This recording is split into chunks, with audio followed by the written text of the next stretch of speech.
Jamila Eldine is a character from Nancy Drew, Tomb of the Lost Queen. She appears again as a phone friend in The Shattered Medallion, and fellow detectives, I believe her potential was completely wasted. We meet Jamila in Lost Queen, where she introduces herself as an alien enthusiast, searching the tomb for evidence of the Anunnaki. As Nancy's investigation progresses, we discover that Jamila is actually a daughter of Nefertari, a secret society of women descended from servants of the Lost Queen. Their mission is to find her tomb, protect her legacy, and return her to her rightful place, buried alongside King Ramses II. Nancy discovers the journal pages of one of these previous explorers who died in her quest to find Nefertari. We deduce that this was most likely Jamila's mother. Jamila always believed that her mother died in a car accident. Later in life, she received a letter her mother had written for her explaining her mission and the real reason she would likely die on her quest. Jamila had embarked on the same mission, determined to never burden her own child with the same responsibility. Now, I want you to remember all of that as we take a little trip to Scotland in The Silent Spy. This game finally addresses the mystery of what happened to Nancy Drew's mother. Nancy always believed that her mom died in a car accident. In The Silent Spy, she receives a letter revealing that her mother, Kate, was a spy and that her death was not accidental. In the course of the game, we learn that Kate had taken on a mission of exposing a terrorist group and that she was murdered. At the end of the game, Nancy finds a letter that Kate had written shortly before her death. She apologizes for leaving Nancy and explains why she took on such a dangerous and insurmountable fight. This does not seem coincidental at all. It feels like Jamila's story was meant to both foreshadow and foil Nancy's. Jamila has accepted that finding Nefertari is her destiny. She cannot run from this mission. It is essentially giving purpose to the sacrifices of her mother and all the women who came before her. And at the same time, it is relieving her own future child of the same burden if she completes her quest. One day I will have a daughter, and she will never receive such a letter. The search ends with me. In contrast, Nancy is absolved of following in her mother's steps. Jamila's mother left her a letter explaining her mission, while Kate's letter urges Nancy to leave the fight behind and find her own adventures. Nancy and Jamila share something rare that almost nobody else in the world could understand. And yet, when Jamila is brought back as a phone contact in Shattered Medallion, there's no reference at all to this common ground.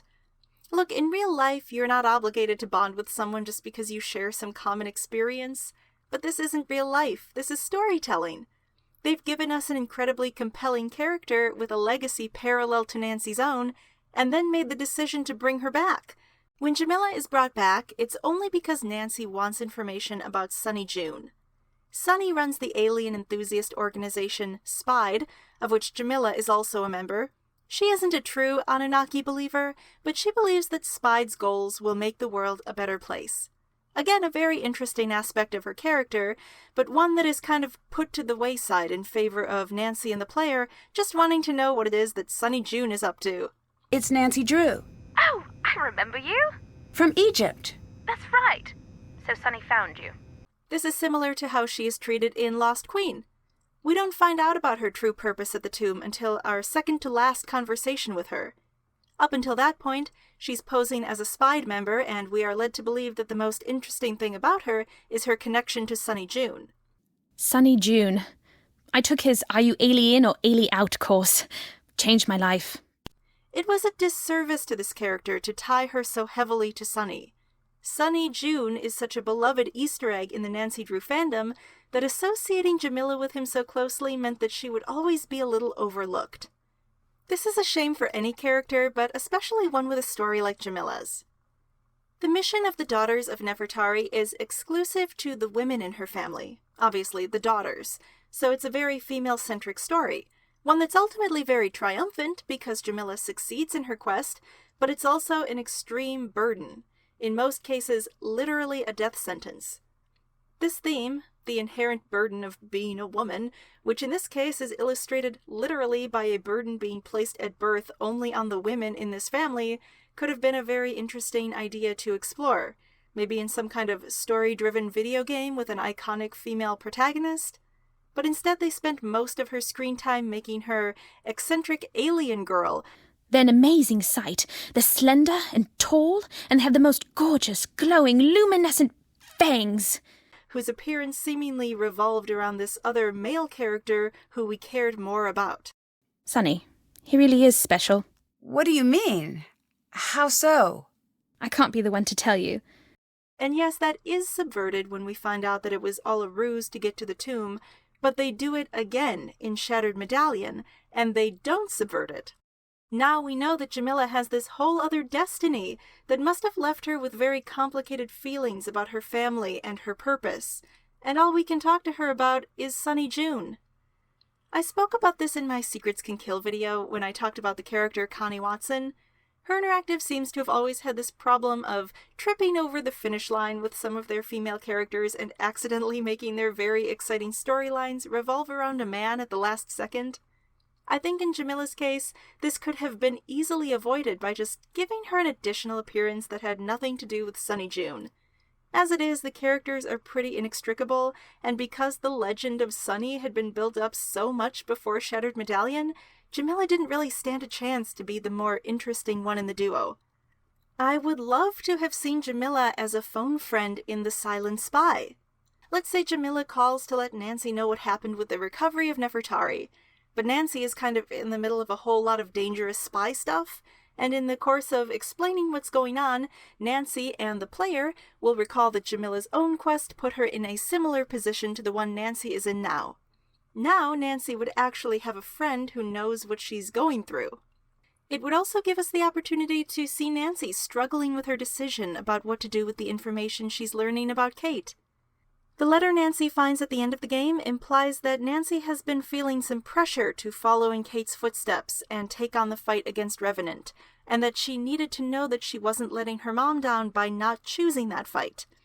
But we don't really get that kind of internal struggle from Nancy throughout the game. A conversation with Jamila would have been the perfect place to express some of this anxiety over what Nancy should do to honor Kate's sacrifice. Because Jamila wouldn't just see things from Nancy's perspective, she looked at her own quest from the perspective of somebody who also wanted to be a mother someday. She specifically wanted to spare her own future daughter the pain of losing a mother and the burden of continuing the mission. One day I will have a daughter, and she will never receive such a letter. In her journals, Jamila's own mother described the quest as a burden. She wrote about her regret over leaving her family, knowing that she would likely never return. These are the same sentiments that Kate expresses in her own writing. Are you coming back? I really don't know. That's not a fair thing to say. Trust me, kiddo. I know. Jamila is uniquely positioned to offer Nancy guidance, both as someone who has been in her position and as someone who understands Kate's. And in doing so, we would have gained some further insight into Jamila's character, too. From what we know about her, I don't think Jamila would have chosen to leave her mission behind, but I'm sure it would have meant a lot to her to know that she had the choice to do so without letting down her family or dishonoring her mother's memory. And it would have been an opportunity to hear her unpack some of the complicated feelings she probably has about being saddled with something so daunting in the first place. So Jamila could have been planting the seeds throughout Spy that would eventually culminate in Kate's letter, encouraging Nancy as a kindred spirit who recognizes Nancy's will to discover the truth, but also warning her of the pressure this kind of legacy will put on her, and suggesting that this may not have been what Kate would want for Nancy. And then, instead of Moira and Alec tuning into Magic Spyglass's chat at the end of the game, it could have been Jamila. And as Nancy is defusing the final bomb, she could debrief the mom letter with Jamila, and it could be a mutually cathartic moment in which Jamila sees her friend released from this terrible obligation, the way she was never able to be until she ended it herself. Now, when Shattered Medallion rolls around, it won't seem so callous that we show no interest in hearing about how her entire life's purpose worked out. I am glad that they brought Jamila back at all. I'm happy she is in Shattered Medallion, even though I think it was a lackluster role for her.